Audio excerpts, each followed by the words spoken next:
terms of conflicts, the reign of King Aegon V Targaryen often gets overshadowed, especially in his early years, by the Fourth Blackfyre Rebellion and the resulting Battle of the Wentwater Bridge. Of course, there would be other conflicts over the course of Aegon's reign, but for many, the Fourth Blackfyre Rebellion is what stands out within the wider history of Westeros. But there were other battles during the time of Aegon V, even if songs were not sung of them. The unlikely king was forced to spend much of his reign in armour, with sword in hand, quelling one uprising or another. None ever possessed a true threat, but they were a symptom of a much wider issue for the king. Though he was beloved by the smallfolk for his reforms that greatly benefited them, King Aegon in turn made many enemies among the lords of the realm, both big and small, whose powers he wished to curtail to achieve his goals of improving the lives of the smallfolk. He enacted numerous reforms and granted rights and protections to the commons that they had never known before. It is said that his small council did try to warn the king of the divide it would cause with his lords, but King Aegon had chosen his path long before he was even king, and nothing could dissuade him.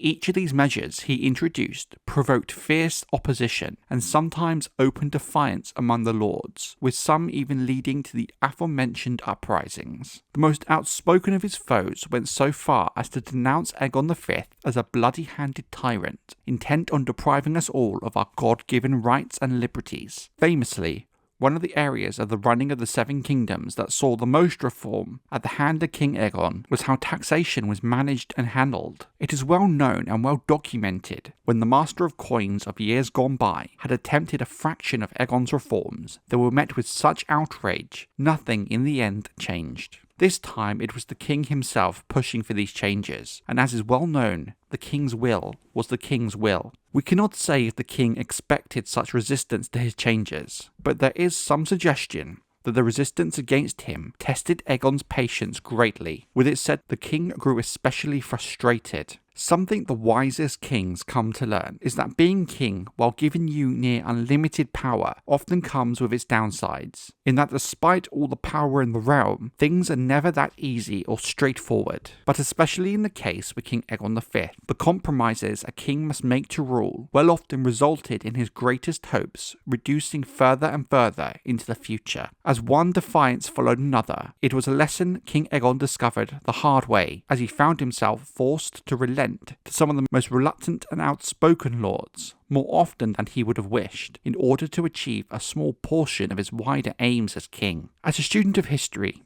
and a lover of books, Aegon V was often heard to say that if he only had dragons, as the first Aegon had, he could have remade the realm anew, with peace and prosperity and justice for all. But King Aegon V had no dragons, only unhatched and unhatchable eggs.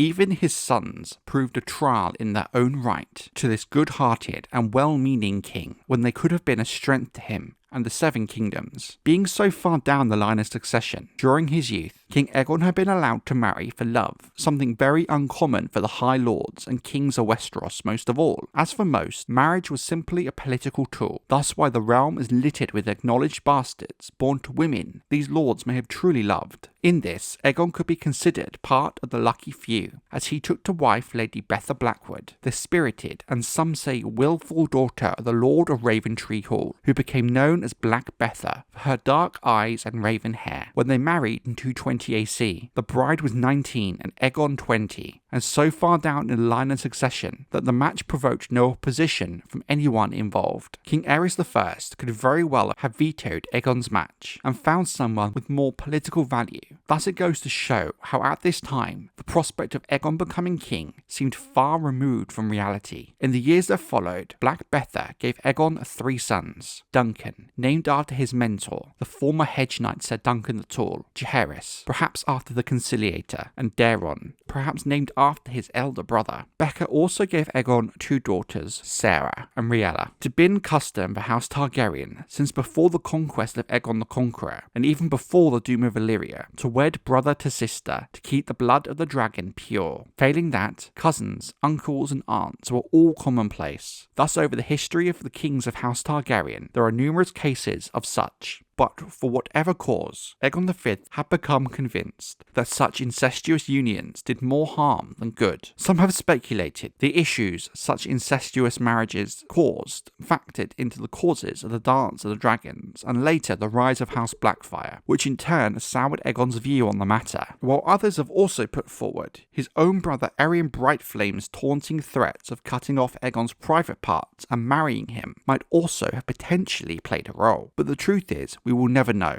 It remains one of the mysteries of King Aegon V as a person. It puzzles many scholars even more that as a student of history, Aegon also knows of the highly successful sibling marriages that benefited the realm greatly. The likes of Aegon the Conqueror and his sister wives, and the legendary King Jaehaerys and Queen Alysanne. But at the end of the day, who can ever know the mind of a king? But his distaste for incestuous marriages led to one inevitable conclusion when it came to the marriages of his own children. Instead of resorting to incest, he resolved to join his children in marriage to the sons and daughters of some of the greatest lords of the Seven Kingdoms, in hopes of winning support for his reforms and strengthening his rule by bringing the realm together as one. Some have speculated he may have been inspired by the marriage pacts made between King Daeron II and the Prince of Dorne that finally led to Dorne joining the realm of House Targaryen. Maybe without dragons, House Targaryen's strength could come from its vast network of allegiances via marriage. Making matches is hard, with a delicate political hand needed, especially when dealing with great lords and their own vanities. For every match that is made comes in its wake a wagon full of failed negotiations and rejected suitors. The case of Queen Rhaenyra Targaryen's hunt for a husband is often used as an example of how difficult such matchmaking can be, made even harder when one of the parties is of royal blood. With the help of Queen Betha, a number of advantageous betrothals were made and celebrated in 237 AC, while Aegon's children were still young, and for a while the king was lauded for his skilled politics, and Queen Betha was said to have had the matchmaking abilities of Queen Rhaenys and good Queen Alysanne. That is if the planned marriages took place. Much good might have come of them, as Aegon had hoped, but his grace had failed to account for the willfulness of his own blood. Betha Blackwood's children proved to be as stubborn as their mother, and like their father, chose to follow their hearts when choosing wives, sending the realm into chaos once more.